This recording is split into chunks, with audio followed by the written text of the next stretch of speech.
Hello. Thank you for tuning in to my little monologue here. And within the next few minutes, I'm going to go across some basic ideas and motives centered around the concept of why people are let to know things and to understand things and are given information. Alright? Now, the first thing I would like to say about that is that when you're looking at something, you're being presented something's coming on to the TV, through the speaker, through the paper. You're never just looking at that information, because that's impossible due to your human perception. That is, someone's conveying you that information and you're receiving it. And at the best of times, this can be effective because there's a successful transfer of data between one person and the next, which results in success, say, if they followed the instructions correctly and they did the task at hand. But there are times when, even in good meaning situations, that some person doesn't quite understand what the other person's saying, even though there is no error in syntax or grammar or delivery. It's just not click. And that's what I was going to say about the best of the worst situation. And the worst of the worst situation is that you're telling somebody something which is kind of true, so they get hooked in. But then the way you present it is that twist of reality, which is the kicker. That's what it's all about. And I mean that with everything. So we'll just look at a few things here.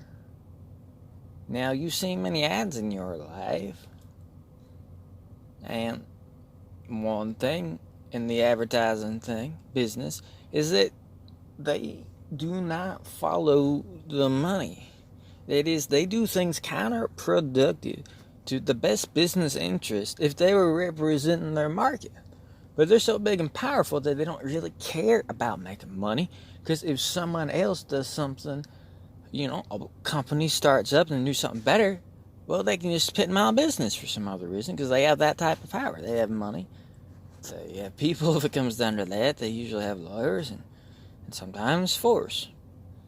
You don't have to go far for the big monopoly or a big corporation training down businesses. Sometimes they don't do anything because it's just indirect effect of everyone going to their store and going nowhere else. So,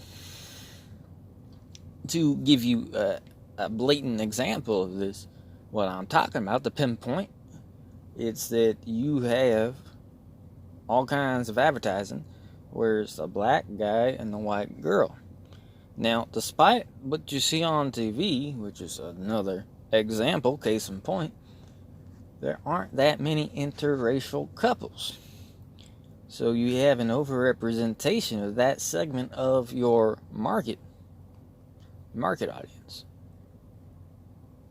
So it would not be in your interest to show a bunch of people, especially a bunch of white people, mixed racial couples when they're trying to sell shoes or whatever. And a lot of people out there, if you're the decent type of person who says nice things and doesn't really, say what's going on in your head or even realize it in your own mind, you might say, well, I don't care. What's it to me? But that does not change the fact that scientists can measure your brain activity or the release of certain chemicals or enzymes which are related to, disgust or distaste or repulsion. And when you do that, most people are repulsed by mixed couples and things like that. But then again, you see, the purpose of a business isn't to sell you things. You don't really need things. You need things because you decided to move to the city and leave all your industries and everything else. I mean, what did people do before Walmart? Ask that question 40 years down the line. I don't want to know what people will say. Because they don't have any memory. They don't have any idea. They don't have any old person telling them. You know, how they you used to make your own soap and things. Whatever it is. Point being, before I go on a tirade about a lack of independence and meaningful responsibilities about your daily life to provide for yourself and people you care about, I'll just get back to the point. Is the basic idea, the basic same scenario or form, if you will, that you think is about selling shoes, and it's not. It's about selling ideas to you. It's about saying, oh, look, this is the reality. You see, now that's a social thing, right? But they don't care what field it is. Like, I was looking at a picture today, and it was a Cro-Magnon guy, and it was people comparing brain sizes, saying, oh, back in the day, they were smart to have bigger brains. I'm not going to deny that. If you can live without all the gadgets and shit we have, you probably have to be smart. Or we don't even know. Maybe they had that stuff. You just don't know. Either way, they had bigger skulls, and typically a bigger skull, like European and Asians, yeah, it's correlated with that higher IQ than people with smaller skulls. It's something that's not always exact, but there's a definite, steady, and, reliable gradient there. Well, this picture had the Cro-Magnon man against the modern man. But the Cro-Magnon was depicted as a black guy, almost with dreads or something, a big flared out nose. Like, obviously a black guy. But that doesn't make any sense, because Cro-Magnon people, if you look at their genetics, are pretty much modern European people. I mean, like, genetically identical with some groups of people. If I'm not mistaken, Eastern Europeans and people around the Pyrenees Mountains. You know, your southern French people, or your north Spaniards, but very closely related to the rest of the Europeans as well, because there are differences between say your Hungarians and your Germans, or your Germans and your Nordics, but you can still tell that they're Caucasian, right? So here's something where they're preying on the fact that most people don't know about those genetics, and the idea, then the motive is, the hidden motive is black people, are stronger. They were our ancestors, which were bigger, more intelligent. Well, you see how that's a twist of information. They tell you something, but then they put it in the context. And that's how everything goes. It's the same thing with, like, modern schooling. We could just look up that for a minute. How people sell the idea of school to people is you need it to find a decent occupation and it will make you more intelligent. But that's complete bullshit. There are things which will make you more intelligent, which you can measure, such as breastfeeding, having adequate amounts of iodine and other fat-soluble minerals and vitamins, but also minerals, in your diet. That is, where do you get those? Animal fats, organs, things like that. Back in the day, they probably had 10 to 15 times the amount that we have of those types of things, because That was a majority of what they ate. Well, anyway, so the selling point is that they'll go, get this information and your kids will be educated or whatever. But really, it's just twisting of the mind. It's a presentation of information. But you're putting a slant on it. Because at the end of the day, your intelligence, more than anything else, is genetically determined. In fact, there was a researcher who was going into this, and you see, he developed a genetic test which would predict your IQ very accurately. I mean, I think it was 1 or 2 points. It could have been, 1 or right on. I'm sure with time and research it'd be pretty damn precise. But either way, it was a good score. I mean, a good judge of the score or whatever, because even modern IQ tests, sometimes you can vary a few points depending on how you're feeling that day or the tester or whatever. But anyway, point being, your intelligence is more determined by who your mama was and who your papa was than it's ever been determined by what school you go to or even what your social class is.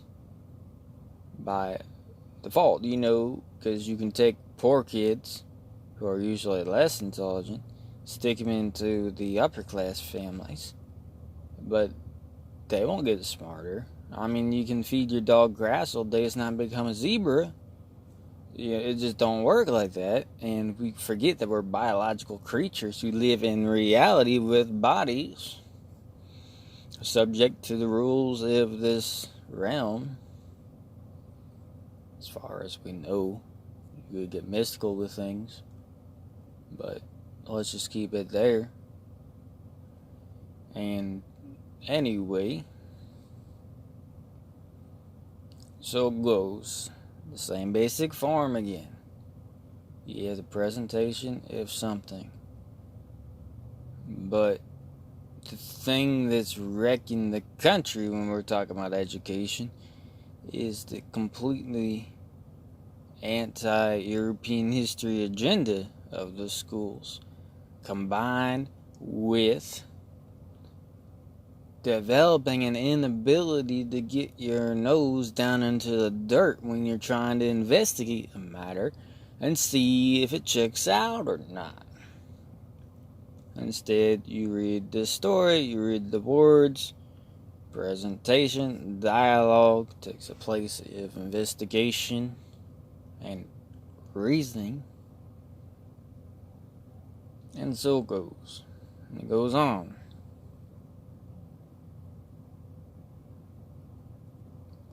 It's really even the same thing for diet. Because your body is a physical thing, right?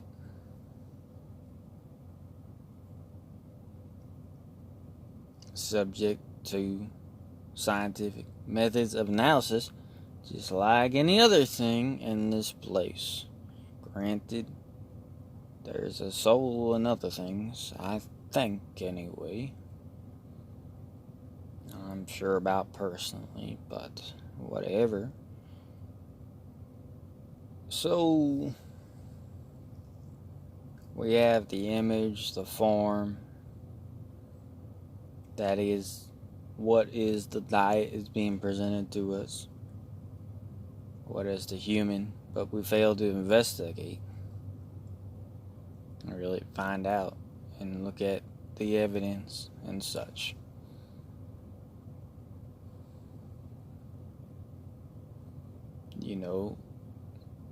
There'll be examples where they talk about the gut, and what they say is true, such as that humans have longer guts than a dog. But that's just stupid to say because it's incomplete. Again, some truth, but incomplete information. but you're going to make a slide in generalization. You're going to get on that slip and slide and just straight down to your conclusion. Information to fit the narrative, bam, lock and load, you're good to go. Of course, the next step is, well, dogs are a lot smaller than humans. That's pretty basic. And is length really the important thing? Or is it surface area? Because you can have a thin tube and a big old fat tube, each a foot long, and that's a lot of, different absorption areas. That's a different thing. And then you got to look at, well, the gut isn't just a gut, it's divided into 3 sections. And then you have other things to be looking at. But same basic form again. Or you can look at the Holocaust and they'll show you pictures of things. But to fit the narrative, it's the same thing. You don't even know what that picture's of. I was talking to a girl who was raised among Jewish people. She was not Jewish, but she said when she was looking at those kids, as a kid looking at those pictures, she could tell they weren't Jews because she was sitting around all kinds of Jews. She was in a Jewish school, and they're really focused on it in their Jewish schools. They go hardcore about this. And, you know what I mean? So, that could be Polish people killed by Soviets. That could be casualties from Allied bombing on a camp. You don't know what those bodies are. But you see something, there's some information, and then what the people who run the world or whatever want to do is they want to get in that space between reality, information, data, whatever you want to call it, that which is, and that which is interpreted, and the image that your brain creates, and you make of the world from that a picture. They want you to interpret reality in a different way. And that's pretty much the basis of any lie, any deception, any ruse. So, we're in an information age, but all that's actually happening is we're looking at a bunch of stuff, and they're telling us how to think about it, and they're designing the neural networks of our perception such that even if they were out of the picture, we'd still be almighty confused about what the world is. Which is why this thing, if it's like knowledge and opening up the past, place, and disclosure, it doesn't work. It's not that simple. Because you can tell somebody, you can show somebody who's totally brainwashed. Like my girlfriend, he's not sure. No, she can't cheat on me. But you show him. Look, this, that, and everything. But no, she can't. And then it goes until it blows up, and eventually, yeah, I guess she was, But at that point, you're like dry vomiting over the toilet because, you have all these emotions gushing out, and you're completely wrecked. You're leveled. Well, I don't like to depict men like that, but if you're not faced in reality, then I'm sure you'd be susceptible to such irrational outbreaks. But I hope you get my point, and I think 20 minutes is fine and dandy and plenty plump of a time for talking about that. But it's just every single issue that's being talked about is only being talked about so people can be trained, socially pressured into thinking things like these dialogues on Facebook and things like that, discussion groups. It ain't about discussing nothing because it don't matter. It's not like the government's going to change or anything in the world's going to change. Which I guess is my last point. When you're dealing with physical reality, This is something I'm trying to really push into myself because it will help me and motivate me to do something effective. Is that it doesn't matter what you think, it doesn't necessarily matter what you know, it doesn't matter how you feel or what you say. We live in a world where actions are the things that count. Now, of course, if you act without heart, you act without knowledge, you act spontaneously or without strategy or communication, that's not going to be an effective action. Yet, if you have all those things but you have no action, you still have nothing. So I think a big thing about this, to just put a little bit of a my slant on the issue, is that they want you to just interact with reality differently. Every time we use an interface online, or every time we talk to somebody mediated by a platform or social media, we are exchanging in a way that we don't normally do. And when we do that enough, it trains us to react with our very nature, our very reality, in ways that we don't normally do. Until you get to the point where you can't discern anything by looking at it. You're next to the grocery store, and you're looking on your phone, where is this grocery store? Because you can't step out of your car and look around. And that's the same thing that's happening on a bigger scale with everything. Information is making us all blind. And whenever we receive something and have a dialogue with these technologies, it's training us to missee reality to the point that the very nature of this place is going to be lost to us. Not that we know it fully, but the hope of that. Of us really getting a decent understanding of things, that can really only be fostered if we start to have that type of discipline in our minds when we go about our daily lives. And yeah, we use these things sometimes, whatever, but we have to be a bit stronger with it. To get to my final point here, it's that as in the very same way that Nike, for example, isn't trying to sell shoes, they're up to other things. So we have another example. Let's call it government, call it opposition, call it the elite. And we think they're about suppressing us and doing this and doing that. That's their business, that's what they're into. But the thing is, that's probably just what we're led to believe too, because I'm sure that goes on just like Nike does sell shoes. But I think how we interact with reality itself is a sacred process. That we have the type of consciousness to be able to navigate the world with intelligence and comprehension. That is the gift from God.